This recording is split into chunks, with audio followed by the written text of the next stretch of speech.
Welcome to the Nordic Labour Film Festival's fourth year edition. So today we have with us Johan Bryan, who was actually the blacklisted during his union work in England in 80s and 90s. So we will get to know. But the thing is, we are showing the film Solidarity, directed by the Lucy. So we will watch actually the film and then Q&A with Lucy, the film director. And John is with us. He's one of the character in that film, and also he will explain what happened in his life during when he was blacklisted. So, John, welcome. Thank you for inviting me. Yeah, would you like to tell us about what's your background, where you live, and what's your background, what you have done? I'm from an area in southeast London called Bermondsey. I've always lived there, still do. And I started, when I left school, I started work as in the building industry to try and get a trade, because back then no one in this area went to university. It was looked on as you know, universities was the Oxford and Cambridge boat race set once a year. So no one went to university. It was get a trade, become an electrician or a carpenter or a bricklayer, and that's what I tried to do, become a bricklayer. Which years of period of time you're talking about when you started the work? I was in the 70s. Okay. When you got to know you're actually blacklisted, or kind of you were not getting work, or? Yes, well, I realised first time I'd ever heard of blacklisting was obviously from the Hollywood blacklisting. You heard about that in film stars, but you didn't think it happened to bricklayers in Britain. And then I went to work on a site in 1978 as a Taylor Woodrow site in the West End of London. A nice big job, and I was working direct for Taylor Woodrow's, and I was 26. I was married with 2 young children, so it was really a good move for me to work for a big company. Taylor Woodrow's was one of the biggest construction companies in the world at the time. It's part of Da Vinci, multinational, French multinational company now. But back then it was a really big company. I had big jobs, good jobs to work on, and I was happy to work on it and get a job there. And when I was only there a few days, and two lads came up to me while I was working and said, "We're trying to form a union. Would you be interested in joining?" And so my father was a trade unionist, so I wasn't anti-union by any means, but I hadn't been active. But I was 26, and I wasn't in a union at the time. So I said, yeah. So I filled the form in, joined, and started to help organise the sites. And the first time I heard the word blacklisting was went up to 2 older bricklayers. I was 26. These fellas were, in late 40s, early 50s, and they said, "Well, we appreciate what you're trying to do, boy, but you will end up getting blacklisted." And I said, well, maybe Taylor Woodrow's are blacklisted, but we don't want to worry about that. Let's try and get some decent wages and conditions, because the health and safety on that job wasn't very good. It was, in fact, it was almost non-existent. So they joined, but they weren't going to take any leadership roles in the union, and that's when I first heard about it. And so I went to talk to the other 2 lads who were from Belfast, and they explained to me what exactly blacklisting was. They were older than me, and I was a bit concerned, but I forgot about it. Got in the heat of the organisation and working, and I carried on. I worked there for 2.5 years, and then afterwards, when I left that job, that is when I realised what exactly blacklisting meant, because I was made redundant from that as the job, because in construction, you as soon as you start work, you end up you're working yourself out of a job eventually.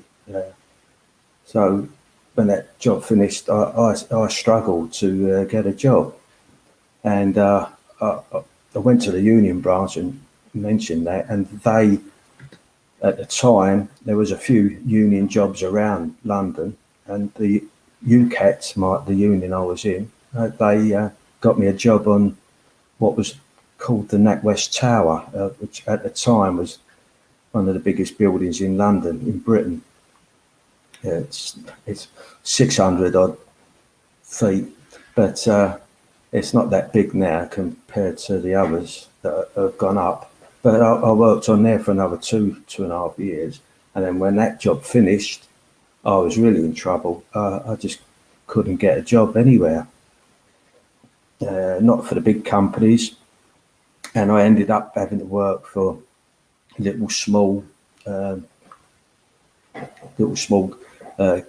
companies, well, one-man bands really, subcontractors, and that was, they used to ask you to sign on at the labour exchange to claim dole money and pay you like a small amount of wages, and or you'd work for a subcontractor and you'd have to go to work, and then you got paid on a Friday in their mate's pub, and sometimes you didn't get paid till the following Monday. There was always an argument about your wages. You used to get quite violent, especially if you had to meet in a pub, and then men would get rightly very angry about not getting their wages. And so right, okay, we'll come back to your this stage of life, but we come about more forward. So when you figured out about your file, or it's like when it's discovered you was monitored and properly you was blacklisted, and what you figured out, what you discovered in your files, what you have done, and how much record they have. Yeah, well, that what I just described to you, it says on my blacklist file that exactly this man started with Taylor Woodrow's on the 17th of July 1978. He has been involved in the strike at the Leconfield House, Curzon Street. He was one of the instigators. He's being made redundant. So they've actually called me a union instigator on my blacklist file. Now, that was 1978. I never saw this file till 2013. So all that time, people have been checking up on me, phoning up and seeing that written down. So why would they give me a job? That I'm branded as a union instigator. What does that mean? I go around the country instigating trade unions. It's a nonsense. But that's 2013 November is when I first saw the file. But I always suspected, you hear people knew about it, but you couldn't prove it. It was an open secret that a blacklisting went on in the construction industry. And I suffered from it badly because my marriage broke up. Not entirely because of that, but it's certainly not being able to get a decent job, decent work, certainly contributed to my marriage breaking down. And obviously subsequent relationships that getting help every time, not having regular money coming in, it doesn't help sustain any kind of relationship with anyone. And you would say, and people would say to me, why aren't you working? There's plenty of jobs around in London. And I would say, well, I want the work. I go for all these jobs, but they keep turning me down. They won't give it to me. They go, why? And I said, I'm blacklisted. They think I'm a union activist. They won't give me the work. And you could see in their eyes they didn't believe me. You know, relatives, girlfriends, partners, friends, they'd ask you this question, why you're not working, and you say this, and you could see they didn't believe me. So actually, when I got my blacklist file, I felt angry, but I also felt justified. It meant I didn't imagine it. It was really happened. So, right, you know, every time I'd go for a decent job, they would say, wait there, and we just check you out. And as soon as they would say, we check you out, I knew what would happen. They would come back and say, sorry, lad, they won't let you start. And I would say, why not? And they would say, you don't check out. They've made the phone call to the back then it was the Economic League, and the Economic League told them don't employ him as a union instigator, and that was it. So but I didn't know what they were saying. I didn't know who they were phoning. It was all kept very, very secret. It was like being in a Kafka play. You're guilty, but you don't know what of. You're guilty, but you don't know why, where, or what you're supposed to have done. But you're still guilty, and they'll only give you a job. All right, I will ask the last two questions actually. What is the whole trial is going on in the court or parliament committee? So what is the status? What you want to get out of it? What you want? What means justice for you? Well, we'd like it to be a criminal offence. I'd like it to be consequences for companies that operate blacklisting, rather than just paying compensation. Because in Britain, you get money, but you don't get justice. Well, we want some justice, and that means that companies that operate blacklisting do not get public contracts, like McAlpines, one of the biggest blacklisters.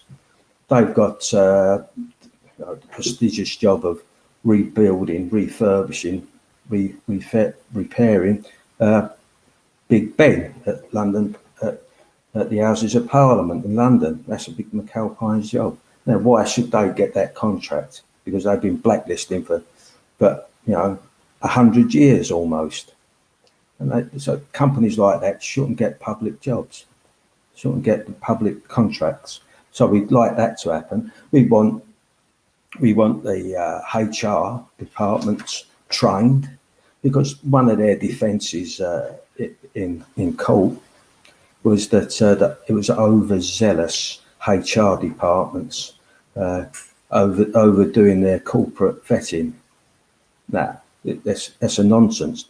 Those orders come from the directors of the companies, and we'd like the directors to be banned from being able to be a public company director, and at least and at most should be put in prison, because we want it to be a criminal offence, because they destroy people's lives, and the people have committed suicide because of this.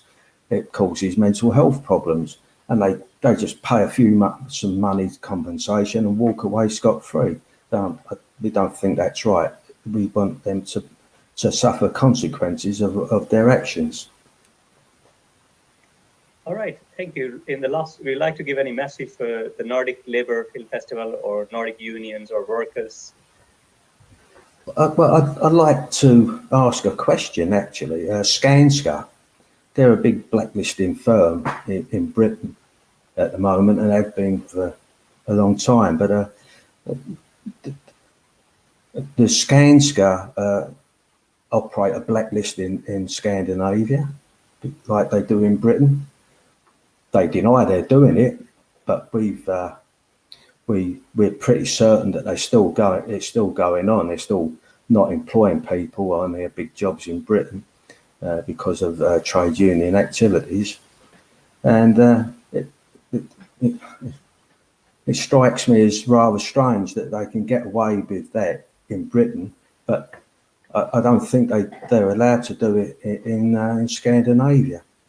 Well, I raised this question because we showed this film to the Construction Workers Union in Sweden, and I've recorded. Actually, it's in Swedish. Unfortunately, I'm going to translate for you. But he specifically we asked these questions, and what he said, no, we don't have any. I mean, known blacklisting, but Skanska is one of the big construction company actually stopping the union, construction worker union, to come on their site to meet their members, and that's also a scandal. It's like so that's one way or another. I mean, obviously they don't like unions, and they want to like ununionize people's individual.